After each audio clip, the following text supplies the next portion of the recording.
bien, la transformation agroalimentaire connaît de plus en plus d'avancées, surtout en matière d'aliments. Les Béninois nous proposent beaucoup plus de nouveautés dans ce domaine-là. Ce soir, nous allons parler du couscous à base du maïs. Il y en a qui connaissent déjà peut-être le couscous à base du blé, mais à base du maïs, je ne sais pas. C'est l'occasion, c'est l'opportunité pour vous de découvrir ce couscous à base du maïs fabriqué ici au Bénin même. Mais avant, on va suivre ce reportage sur l'ensemble des céréales et on revient après.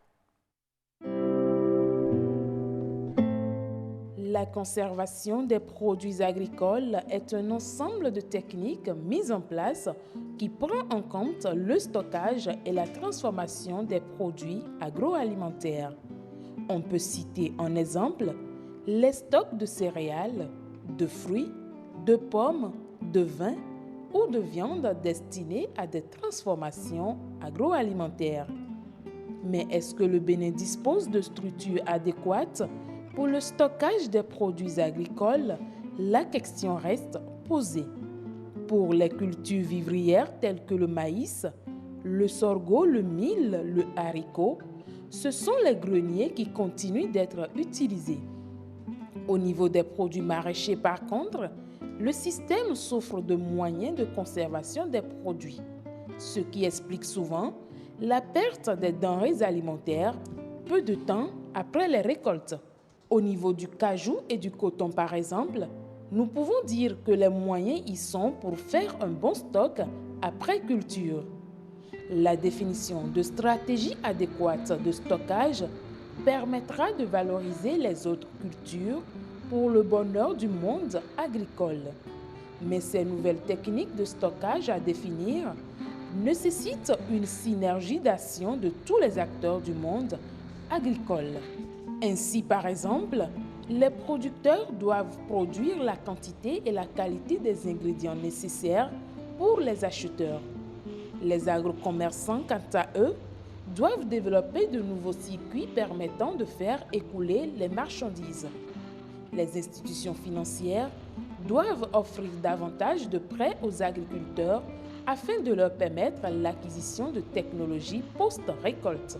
Et pour couronner tout ceci, il va falloir créer de nouveaux centres d'approvisionnement et de regroupement des produits agricoles pour une meilleure sécurisation du marché agricole béninois.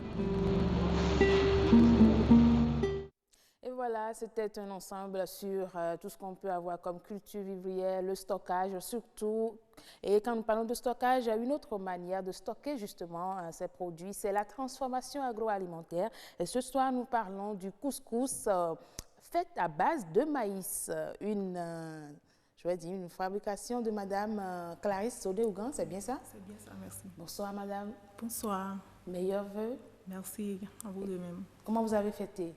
Bon, je vais fêter dans la joie et la paix du Christ. Est-ce que vous rentrez dans cette nouvelle année avec beaucoup de joie? Parce que paraît-il qu'en 2020, il y aura beaucoup de joie et beaucoup de bonnes choses. Effectivement, je suis rentrée dedans dans la paix et la joie du Christ. Amen. Tant qu'il y a la santé, le reste viendra. C'est ça, tant qu'il y a la santé. Et la santé, c'est aussi dans nos assiettes. Et vous nous proposez ce soir du couscous à base de maïs. C'est bien ça? Effectivement, c'est bien ça. Dites-nous un peu, c'est quoi le couscous à base de maïs? L'idée vous est arrivée comment et comment ça se passe?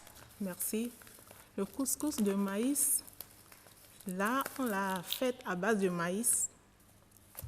Et bon, l'idée m'est venue... Quel genre de maïs? Parce que vous savez, au Bénin, là, il y a le maïs jaune. Ok. Oui, il y a le maïs jaune. Il y a aussi le maïs blanc. Oui. Mais au début, je le faisais avec le maïs blanc. Mais avec le temps, je me suis dit, je vais faire laisser avec le jaune pour voir ce que ça va donner. Mais quand je l'ai fait, par rapport à notre importé, j'ai l'impression que j'ai plutôt l'impression que les deux se ressemblent. Okay. Donc si tu le prépares et tu prépares aussi au couscous importé là, merci, voilà, merci. La couleur jaune. D'où l'idée m'est venue, j'ai laissé le blanc pour commencer avec le jaune. Ok, voilà. D'accord. Et dites-nous, comment est-ce que vous avez eu l'idée, comment est-ce que vous êtes arrivé à justement fabriquer ce couscous-là? Le processus, je veux dire. Oui, effectivement. Le processus, c'était quoi? Sinon, auparavant, je ne le faisais pas. Je l'ai commencé il y a 3 ans environ. Bon, c'était un essai, juste un essai. Et pour aller vite. Ma fille aînée voulait prendre la communion et j'ai juste fait un tout petit peu, 5 kilos seulement. Comment est-ce que vous avez su qu'on pouvait faire du couscous avec du maïs? C'est ça, moi. Puisque comme je suis dans l'agroalimentaire, je fais le acri séché à base de maïs. Donc d'où l'idée m'est venue et puis je l'ai fait à la vapeur et puis comme ça a marché. D'accord. Maintenant, vous l'avez fait, vous l'avez expérimenté. Oui, moi je l'ai expérimenté. Mes chers amis téléspectateurs et moi, nous voulons savoir comment est-ce que vous avez pu avoir justement ce couscous-là. Merci. Je l'ai eu comment? C'est grâce à l'essai que j'ai fait lors de la communion de ma fille aînée. Comme j'ai fait l'essai, avec tous les mets que j'ai eu à faire, j'ai fait seulement 5 kilos de ça là. Mais en un clin d'œil, le couscous de maïs est fini sur le champ. Et beaucoup en demandent encore. Avec les mets que j'ai fait, ils ont tous laissé, c'est seulement ça là qu'ils demandent. D'où l'idée m'est venue et puis... D'où est-ce que ça part? Parce que le maïs, on sait que c'est souvent sous forme de graines. Oui, mais là, maintenant, c'est de petits fins, de petits cristaux, je vais dire. Voilà, dites-nous un peu. Bon, le travail, on le fait tel que nous faisons notre acri séché. Pour le faire, et tu vas bien laver ton maïs, l'écraser, enlever les sondes. Fais comme on fait notre maoué. Dites-nous, parce que moi, peut-être, je ne sais pas. Bon, effectivement, vous avez raison. Oui. Bon, après avoir fait le maoué, on fait le concassage. Et puis, tu vas tamiser ça sur le tamis. Et tu vas passer à la vapeur. Je l'ai fait, j'ai fait la première cuisson. Là, maintenant, c'est déjà pré-cuit. C'est déjà pré-cuit ici. Oui. Donc, pour la cuisson, on le fait à la vapeur. Après avoir fini de faire la vapeur, on va sécher encore. C'est après le séchage, les grains se collent. Puis, on va les décoller au niveau du mortier, enlever les farines et votre couscous est prêt et on passe à l'emballage. Tout ce que vous venez de citer, c'est-à-dire le maïs lavé, moudre et tout ça, ça prend combien de temps, combien de jours pour qu'on puisse savoir? Merci. Bon, pour ça là, ça prend au moins 2 jours. Pour faire le couscous? Oui, pour faire le couscous, ça prend au moins 2 jours. La seule différence est que au niveau du maoué, pour faire la pluie, tu vas laisser ça pendant 3 jours pour que ça fermente. Mais au niveau du couscous, même jour écrasé, on ne laisse pas pour que ça fermente, sinon ce n'est pas agréable au goût. D'accord. Voilà. Donc, une fois écrasé déjà, tu fais ça le même jour, tu as écrasé. Si tu laisses 2-3 jours après, ce n'est pas agréable au goût. D'accord. Et ça, c'est vous-même qui le faites à la maison? C'est avec quelle machine et c'est comment? Il n'y a pas de machine. Il suffit, je vais au moulin, j'écrase, j'enlève les sondes, je lave et puis je repars encore au moulin. Après avoir mettre au propre, je vais écraser encore et puis je moule le tout pour pouvoir avoir les petits grains. Et pendant combien de temps est-ce qu'on peut consommer et conserver, je vais dire, Ici, maintenant, ça peut faire 1 an et demi, 2, ça ne va rien faire. Oui. D'accord. Et dites-moi, maintenant, au niveau de la cuisson, parce que c'est au niveau de la cuisson, seulement pour l'importer, il y a une différence. L'autre, c'est le blé. Ici, c'est le maïs. Pour la cuisson, avec 10 minutes, votre couscous c'est déjà prêt. D'accord. Or, par contre, l'autre, avec 5 minutes déjà, c'est déjà prêt. Puisque le maïs est dur, plus que le blé. Voilà. Et comment se présente le marché de consommation? Est-ce que les Béninois connaissent ce produit? Est-ce qu'ils l'ont adopté par rapport au couscous? Parce que nous sommes toujours en période de fête. Même si c'est le 1er janvier, il y en a qui n'ont pas encore fêté, peut-être qu'ils réservent le 2, le 3. C'est l'occasion d'expérimenter le couscous. Comment est-ce que les Béninois ont apprécié le produit? Bon, ils l'ont apprécié au début. J'avais mis ça au niveau des supermarchés. Ça ne coulait pas au début.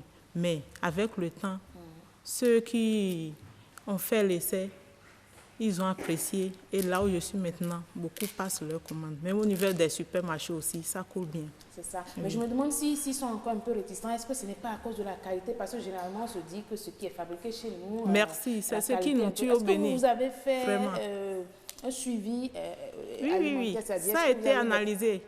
Au labo, là, c'est ça. C'est là où je l'ai analysé. D'accord. Et ils ont jugé... Ils ont jugé bon. Ils ont jugé, bon, c'est depuis ce... J'ai commencé le couscous là, il y a 3 ans de cela. Mais pour vous qui êtes dans la transformation agroalimentaire, qui maîtrisez beaucoup plus les éléments nutritifs au niveau des céréales par exemple, qu'est-ce qui va nous motiver plus à consommer du couscous made in Bénin que de consommer l'importé? Merci. Mais consommons local, moi j'ai l'impression qu'il faut essayer de toucher un peu de tout. Mais chez nous au Bénin, beaucoup se disent, est-ce que ça là, est-ce qu'il y a la qualité dedans? Mais je les invite à au moins faire l'essai pour voir ce que ça va donner avant de dire non, c'est de n'importe quoi.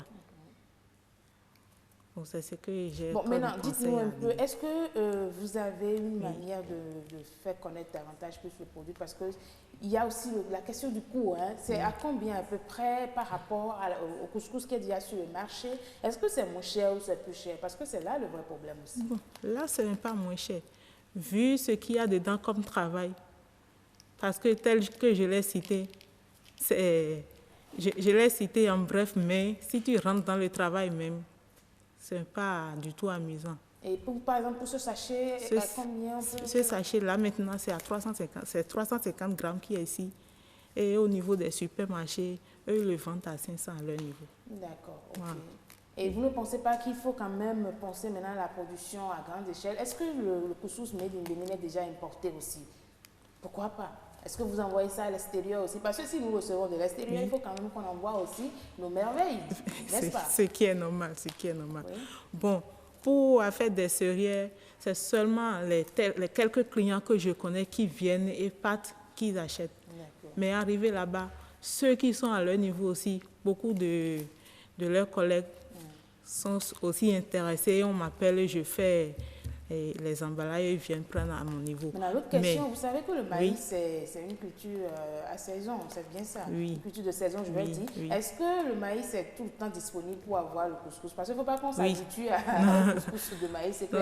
C'est disponible, c'est disponible. D'accord. Vous avez quelque chose à ajouter?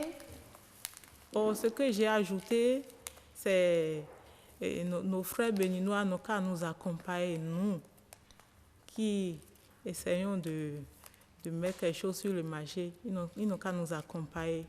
De toutes les façons, je vais essayer de cuisiner ce couscous à base de maïs. Je vais goûter, je vais vous rendre compte demain ou papa sur le plateau si c'est bien ou pas. À vue, hein, on peut déjà dire que c'est un bon produit.